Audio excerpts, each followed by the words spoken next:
இன்றைய வேத வசனம் யாக்கோப்பு 1:17. நன்மையான எந்த ஈவும் பூரணமான எந்த வரமும் பரத்திலிருந்து உண்டாகி சோதிகளின் பிதாவிடத்திலிருந்து இறங்கி வருகிறது. அவரிடத்தில் யாதொரு மாறுதலும் யாதொரு வேற்றுமை நிழலும் இல்லை. என் அன்பான சகோதர சகோதரிகளே, ஆண்டவருடைய வார்த்தை இன்று எங்களிடம் கடந்து வருகிறது. தேவன் நன்மையானதை கொடுக்கிறவராயிருக்கிறார். எங்களிடம் கிடைக்கும் எல்லா நன்மையான ஈவும் தேவனிடமிருந்து நாங்கள் பெற்றுக்கொண்டது. ஆரோக்கியம், குடும்பங்கள், வேலைகள், திறமைகள் எல்லாம் தேவனிடத்தில் இருந்து எங்களுக்கு கிடைத்தது. நாங்கள் நிற்பதும் நிர்மூலமாகாமல் இருப்பதும் அவருடைய சுத்த கிருபையே. பல நேரங்களில் நாம் நல்லவற்றை அனுபவிக்கும் போது அதை இயல்பாக எடுத்துக்கொள்கிறோம். ஆனால் யாக்கோப்பு சொல்லுகிறார், ஒவ்வொரு நல்லதும் தேவனிடம் இருந்து எங்களுக்கு கிடைக்க பெறுகிற பரிசு.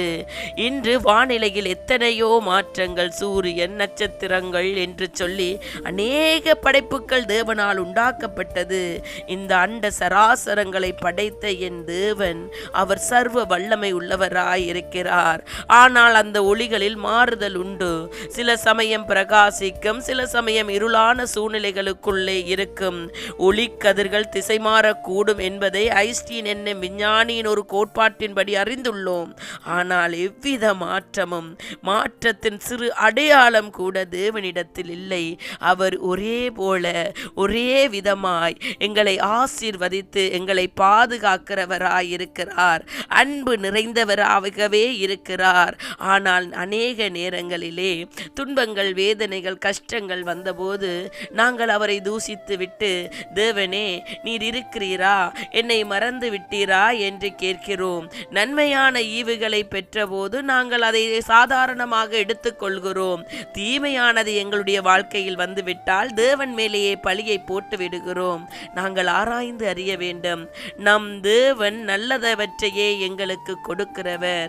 அவரிடமிருந்து நன்மையான ஈவுகளை பெற்ற நாங்கள் அதற்கு நன்றி உள்ளவர்களாக இருக்க வேண்டும். நாம் பெற்றுக்கொண்ட எல்லா நன்மைகளும் ஒளிமயமான பிதாவிடமிருந்து வந்துள்ளன. அதை உணர்ந்து அவை ஒவ்வொன்றையும் நினைத்து நன்றி செலுத்த வேண்டும். யாவற்றையும் நினைத்து அவருக்கு நன்றி செலுத்துகிறவர்களாக நாங்கள் இருக்கும்போது அவர் மென்மேலும் எங்களை ஆசீர்வதிக்கிறவராய் இருக்கிறார்.